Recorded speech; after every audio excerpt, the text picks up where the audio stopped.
Di sebuah kota kecil, berdiri toko kue legendaris milik keluarga Sanjaya.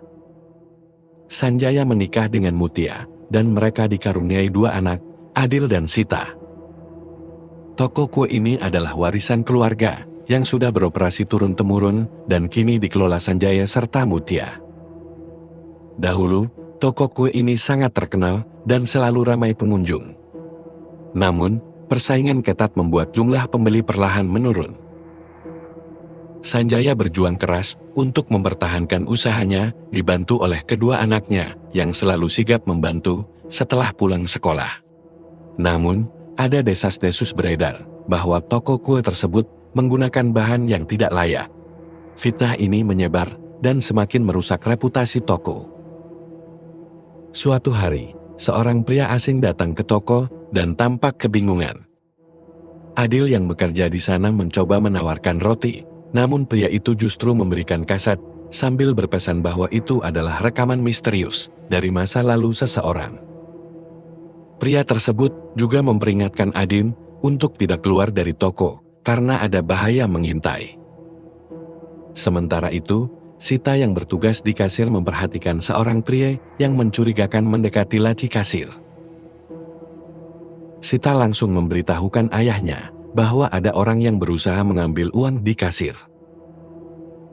Sanjaya dan Mutia akhirnya berbicara di luar dengan pencuri tersebut. Namun tiba-tiba,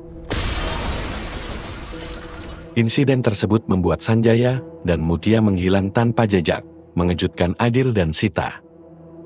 Setelah penyelidikan, terungkap bahwa pelaku ledakan itu adalah pria yang sebelumnya memberikan kaset kepada Adil.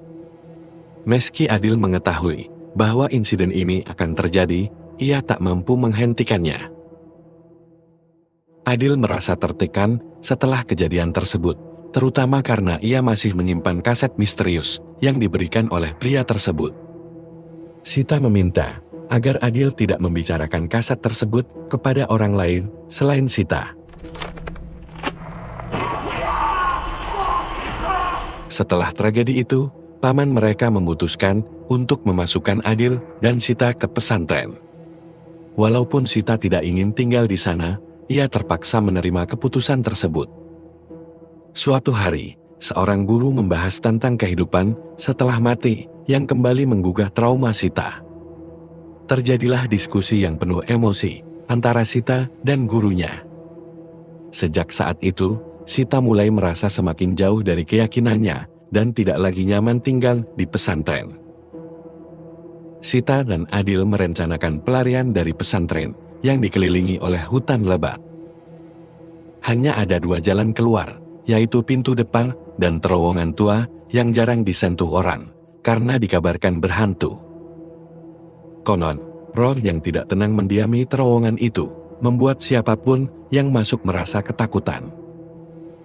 Adil mencoba meyakinkan Sita untuk tetap tinggal di pesantren, di mana mereka setidaknya punya tempat berlindung dan bisa melanjutkan sekolah. Namun, tekad Sita sudah bulat, dia ingin keluar dan membuktikan bahwa cerita tentang terowongan dan kaset rekaman yang pernah ia terima hanyalah kebohongan. Mereka akhirnya memutuskan untuk masuk ke dalam terowongan. Semakin jauh mereka melangkah, semakin sedikit cahaya yang terlihat. Di tengah perjalanan, mereka terpisah. Sita yang lebih dalam melihat sesosok anak kecil yang mengaku bernama Ismail. Ketakutan meliputi Sita dan dia bergegas keluar dari terowongan. Ketika sampai di luar, Adil sudah bersama beberapa santri dan ustazah. Sebagai konsekuensinya, Sita harus menerima hukuman dan dibawa ke ruang guru oleh Ustazah Umayyah. Untungnya, Umayyah adalah sosok yang lembut dan hanya menasihati Sita bahwa apa yang dilakukannya salah. Sita kemudian menanyakan tentang Ismail dan wajah Umayyah tampak terkejut. Meski begitu, Umayyah segera mengalihkan pembicaraan, seolah menyembunyikan sesuatu. Suasana pesantren tampak tenang hingga sebuah mobil mewah melintas. Mobil itu milik Pak Ilham, seorang donatur besar pesantren. Namun, pada malam itu, Sita mendengar percakapan antara Umayyah dan ustazah lainnya. Mereka mengungkap kejahatan Pak Ilham yang selama ini ditutupi, termasuk keterlibatannya dengan Ismail. Sita semakin yakin bahwa ada sesuatu yang tidak beres. Ketika Pak Wahyu meminta bertemu dengan Adil, Sita langsung merasa khawatir dan berusaha melindunginya. Sayangnya, penjagaan ketat menghalangi usahanya, dan Adil terjerat dalam situasi berbahaya. Peristiwa ini membuat Sita semakin yakin bahwa ia tidak bisa lagi tinggal di pesantren. Dengan bantuan Umayyah, Sita mengumpulkan keberanian untuk kabur bersama Adil. Mereka membawa barang-barang penting dan kembali masuk ke terowongan tua itu. Meskipun roh Ismail yang penasaran kembali mengganggu mereka, akhirnya Sita dan Adil berhasil melarikan diri. Adil?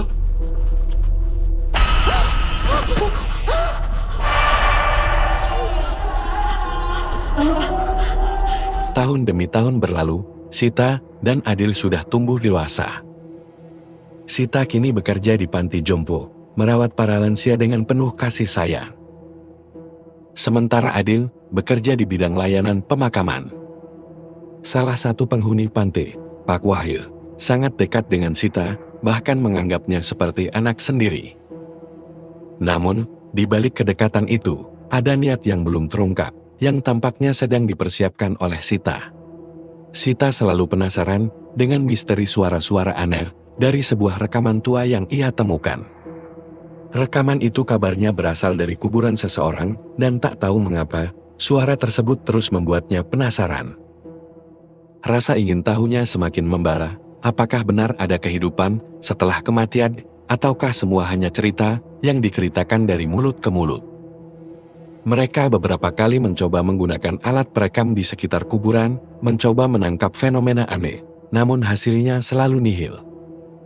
Meski Adil berulang kali meminta Sita untuk berhenti, Sita tetap gigil. Ia yakin bahwa kebenaran tentang apa yang terjadi setelah kematian bisa ditemukan, hanya saja belum ada yang tahu caranya. Kini, Sita merasa ada satu langkah terakhir yang bisa ia lakukan. Ia ingin menghabiskan malam di dalam kuburan, bersama seseorang yang baru saja dimakamkan. Sita telah menanti saat ini, tetapi belum memberitahu Adil siapa orang yang dimaksud, karena ia ingin Adil mengetahuinya nanti. Suatu malam, Sita mengunjungi seorang pria tua di panti jompo yang bernama Pak Wahyu. Mereka berbincang panjang lebar tentang kehidupan, kepercayaan, dan misteri dunia lain.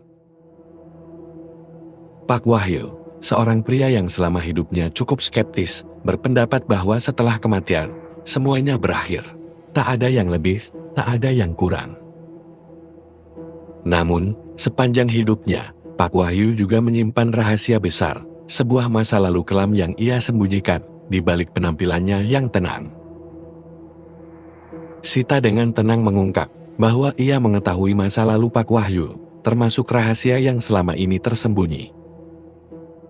Ternyata Sita dan Adil memiliki hubungan dengan peristiwa itu. Pak Wahyu lalu terkejut mendengar pengakuan Sita. Ketika situasi memanas, Adil muncul di tempat kejadian. Amarah Adil terpancing, namun Sita berhasil menenangkannya sebelum sesuatu yang buruk terjadi. Sita tak ingin ada balas dendam fisik. Tujuannya bukan itu. Ia ingin melihat sendiri apa yang akan terjadi setelah Pak Wahyu meninggal. Apakah ada fenomena yang bisa menjelaskan semua misteri yang selama ini ia kejar? Pak Wahyu akhirnya pergi dengan pikiran dan rasa bersalah yang berat. Waktu pun berlalu, dan akhirnya Pak Wahyu meninggal dunia. Sita memutuskan bahwa inilah saatnya untuk mencoba eksperimen terakhirnya.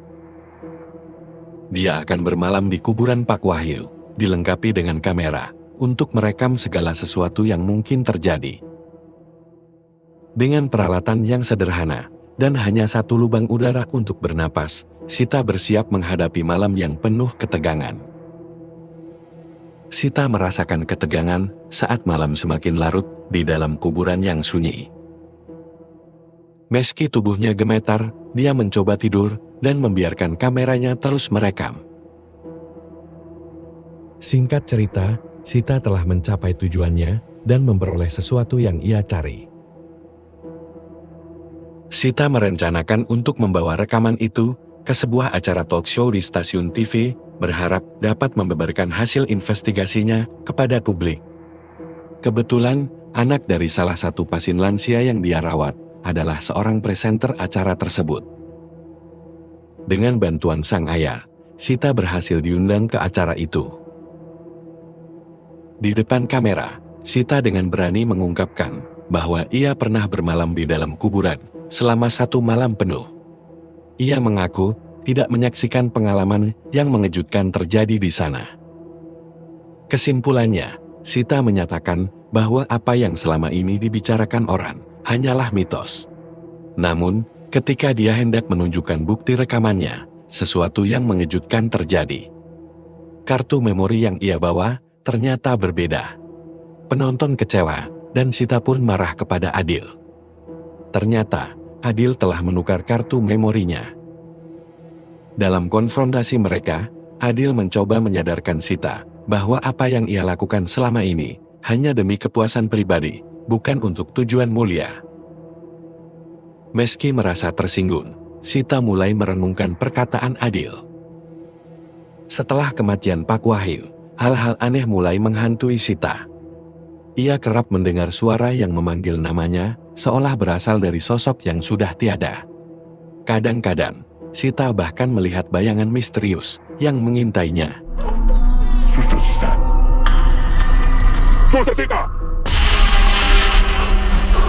Tidak lama kemudian, Sita mendengar kabar bahwa seseorang telah berhasil merekam kejadian aneh di kuburan karena terinspirasi dari apa yang pernah ia lakukan. Berita ini menjadi viral, tetapi Sita tidak sepenuhnya percaya. Dipenuhi rasa penasaran, Sita kembali ke kuburan Pak Wahyu untuk membuktikan kebenarannya. Namun, saat ia sampai di sana, kuburan itu tampak kosong. Sebuah kejadian aneh pun terjadi. Tiba-tiba, tanah di sekitarnya runtuh dan Sita terjebak di dalamnya. Ia terus menggali, berusaha melarikan diri, hingga akhirnya menemukan dirinya berada di sebuah terowongan tua yang gelap. Di dalam terowongan itu, Sita melihat beberapa sosok samar yang meminta pertolongan, termasuk seorang anak kecil yang ia kenali sebagai Ismail. Anak itu ketakutan, dikejar oleh sesuatu yang mengerikan, yang ternyata adalah Pak Wahyu. Ismail meminta Sita untuk melompat ke dalam sebuah lubang. Dan saat ia melompat, Sita pun terbangun. Ia kembali berada di dalam kuburan Pak Wahyu, terengah-engah, menyadari bahwa apa yang ia alami hanyalah mimpi buruk. Namun, ketakutan belum berakhir. Seekor ular tiba-tiba muncul, menambah ketegangan suasana di dalam kuburan. Ular itu mendekati Pak Wahyu, dan disinilah Sita benar-benar menyaksikan sesuatu yang tidak pernah ia bayangkan sebelumnya. Peristiwa yang dialami Pak Wahyu terlihat nyata di depan matanya. Dia juga melihat sosok yang menyeramkan, yang membuat dia merasakan ketakutan yang luar biasa. Ia mulai menyadari bahwa mungkin selama ini dia salah. Tak lama kemudian Adil datang dan membebaskan Sita dari kuburan itu. Setelah semua yang ia alami, Sita akhirnya percaya bahwa ada hal-hal yang tidak bisa dijelaskan hanya dengan logika semata. Cerita pun berakhir, meninggalkan kesan mendalam tentang misteri kehidupan dan kematian.